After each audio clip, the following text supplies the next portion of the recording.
ونستغفره ونؤمن به ونتوكل عليه ونعوذ بالله من شرور أنفسنا ومن سيئات أعمالنا من يهده الله فلا مضل له ومن يضلل فلا هادي له ونشهد أن لا إله إلا الله وحده لا شريك له ونشهد أن سيدنا ومولانا محمدا عبده ورسوله أما بعد فأعوذ بالله من الشيطان الرجيم بسم الله الرحمن الرحيم اقرأ باسم ربك الذي خلق خلق الإنسان من علق اقرأ وربك الأكرم الذي علم بالقلم علم الإنسان ما لم يعلم صدق الله مولانا العظيم رب اشرح لي صدري ويسر لي أمري واحلل عقدة من لساني يفقهوا قولي اللهم صل على محمد وعلى آل محمد كما صليت على إبراهيم وعلى آل إبراهيم إنك حميد مجيد اللهم بارك على محمد وعلى آل محمد كما باركت على إبراهيم وعلى آل إبراهيم إنك حميد مجيد اللہ تبارک و تعالیٰ کا انتہائی فضل کرم اور احسان ہے کہ اللہ تبارک و تعالیٰ نے ہم سب کو اپنی کتاب قرآن مجید کی برکت سے یہاں جمع فرمایا ہے اور قرآن مجید کی تلاوت سننے کی اللہ پاک نے توفیق عطا فرمائی ہے۔ زور بزور بازو نے یہ بازو کی قوت نہیں ہے، محض اللہ پاک کا فضل ہے۔ ذالک فضل اللہ یؤتیہ من یشاء، یہ اللہ کا فضل ہے، اللہ جسے چاہتا ہے اپنا فضل عطا کرتا ہے۔ اللہ پاک جس شخص کو چاہتا ہے اس کے سینے میں قرآن مجید کو محفوظ فرماتا ہے۔ اللہ پاک جس شخص کے سینے میں قرآن مجید کو محفوظ فرماتا ہے، اللہ پاک اسے رحمت کی، محبت کی، پیار کی نگاہ سے دیکھتا ہے۔ کئی مرتبہ اللہ پاک اس کی طرف محبت کی نگاہ سے دیکھتا ہے، پھر اللہ پاک اس صاف ستھرے سینے میں قرآن کو محفوظ کرواتا ہے۔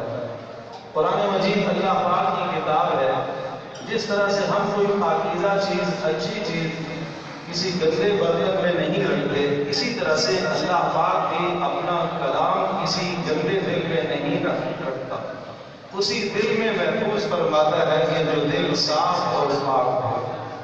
اور جس دل کو اللہ تبارک و تعالیٰ نے کئی مرتبہ رحمت کی نگاہوں سے دیکھا ہو، اب اس شخص پر ہے کہ وہ اس کی قدر کرے، اللہ تبارک و تعالیٰ کے انتخاب کی قدر کرے کہ اللہ تبارک و تعالیٰ نے اس کے سینے میں قرآن مجید کو محفوظ فرمایا، تو وہ اللہ کے اس انتخاب کی قدر کرے۔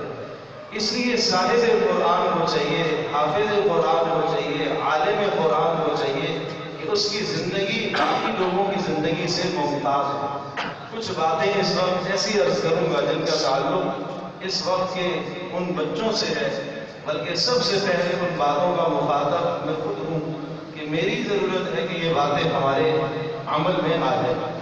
حضرت عبداللہ بن مسعود رضی اللہ تعالیٰ عنہ ارشاد فرماتے ہیں کہ حامل قرآن کے لیے لازم ہے ان یعرف بلیلہ اذا الناس نائمون، جب سارے کے سارے لوگ سو رہے ہوں وہ کھڑا ہو کے اللہ کے سامنے قیام کر رہا ہو۔ حافظ قرآن، عالم قرآن، حامل قرآن کی پہلی پہچان یہ ہے کہ راتوں کا قیام ہے، راتوں میں کھڑے ہو کر کئی سپارے قرآن مجید کو وہ تلاوت کرتا ہو۔ اور ارشاد فرمایا وہ اپنے دن سے پہچانا جاتا ہے کہ جب سارے لوگ کھا رہے ہوں، حامل قرآن، حافظ قرآن، عالم قرآن وہ روزے سے ہوتا ہے، وہ روزہ رکھ کر دن گزارتا ہے۔ اور ارشاد فرمایا جب سارے لوگ کھیل کود تماشے میں مشغول ہوں، یہ حامل قرآن، حافظ قرآن یہ قرآن مجید کے غور اور فکر اور تدبر میں لگا ہوا ہو کہ اللہ پاک کا کلام مجھ سے کیا تقاضا کر رہا ہے، اس کی زندگی کس طرح سے گزر رہی ہے۔ اور جب سارے لوگ متکبرانہ چال چل رہے ہوں، تکبر کے ساتھ کائنات میں زندگی گزار رہے ہوں، یہ آدمی انتہائی تواضع کے ساتھ پیش آ رہا